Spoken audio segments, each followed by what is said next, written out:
Hello, Loup Power District employees, retirees, family, and friends, and welcome to this month's edition of Canal Chronicles. So last week I went to the eye doctor, and as he was doing his examination, he looked at me, and he looked back at my eyes, and he looked back at me, and he looked at my eyes one more time, and he said, "Neal, do you realize that your contacts are in the wrong eyes?" I had my left contact in my right eye, and my right contact in my left eye.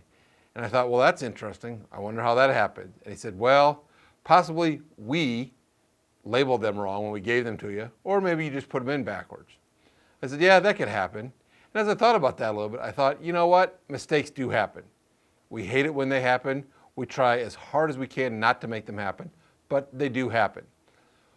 What I'm trying to really get at with regard to all of that is we try very hard here at the district to meet the needs of all of our customers. Sometimes we can't do that, and that's disappointing for us, and I know disappointing for the customers. But we try the best we can. Sometimes it's beyond our circumstances, and sometimes things just happen. Obviously, bear with us as we go through all of these, and we'll try to get to the bottom of the solution, however it takes us. But remember that mistakes happen. We don't like them any better than you do, but they will occur just because we have so much interaction with everybody.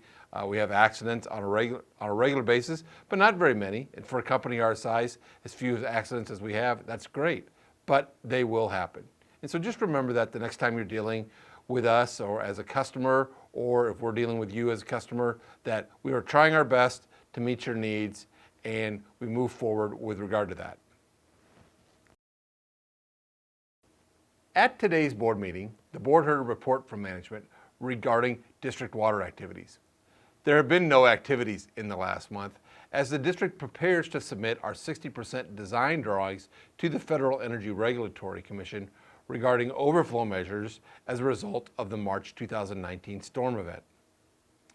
This 60% design drawings will be submitted to FERC, and then we will wait about a month until we hear back from FERC on things they like changed about those, and then finalize the drawings as we prepare next year to finalize the drawings, finalize our proposal, and submit proposals out there for RFPs from companies to complete the construction of these overflow measures.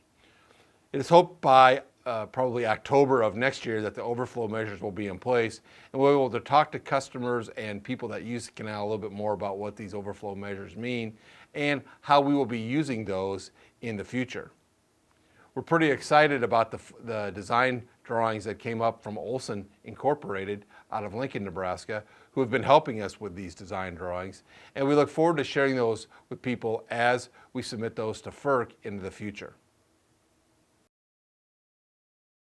Also at today's board meeting, district management provided a report to the board regarding NPPD's proposal for the wholesale PCA for 2022.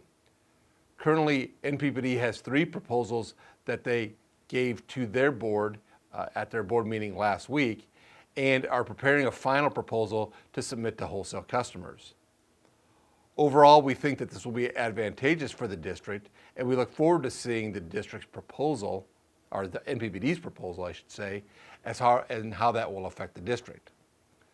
Right now, it looks like it will have a minimal effect on the district for 2022, and that will help us overall as we look forward to our budgeting process and our rate setting goals for next year. In a related matter, district management provided the overall operating pro forma to the board for 2022. This is the board and management's initial look at the budgeting for 2022 and what wholesale and retail rates will look like in the 2022 time period.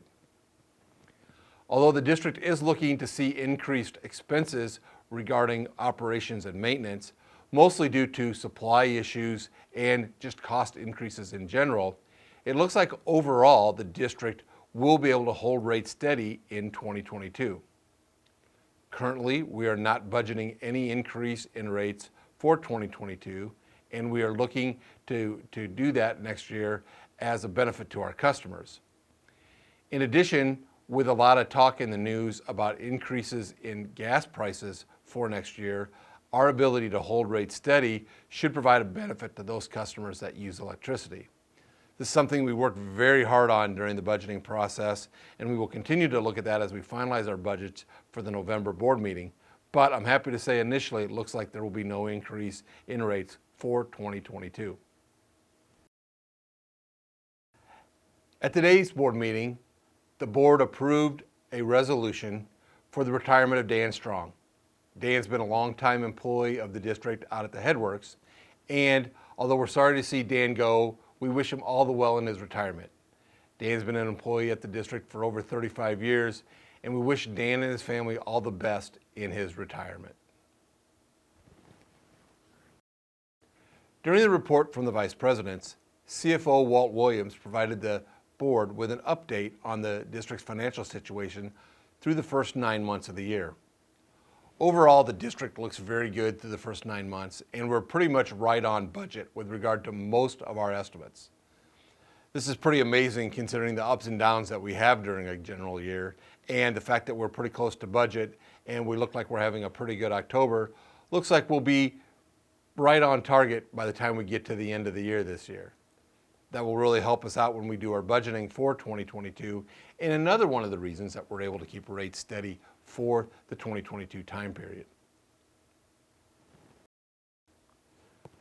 Finally, and I would be remiss if we didn't talk a little bit about COVID-19.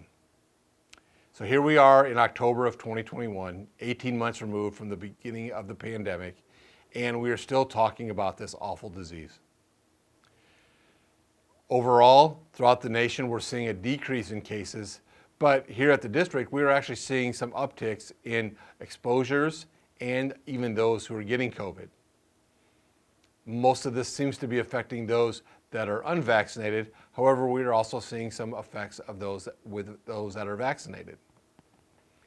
As I've mentioned on several occasions, we want to sit here and help our employees, those that are both vaccinated and unvaccinated, and we are taking a lot of different looks as how we can continue to prevent the spread of COVID-19 amongst our workforce. For those of our employees who are unvaccinated, if you want to get vaccinated, let us know. We will work with the East Central District Health Department to make sure that we can get you vaccinated.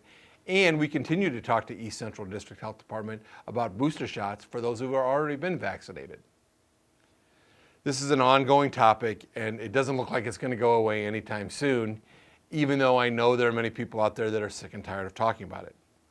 I hate to watch the news anymore because that's what we talk about all the time. Between politics and the COVID-19, that takes up 20 to 25 minutes of every 30-minute newscast. But we are still talking about it because it is something that affects us and will continue to affect us until either everyone gets vaccinated or we eradicate the disease from our population. Again, our employees are trying the best they can to deal with this and to deal with customers. And so, be patient with us, bear with us.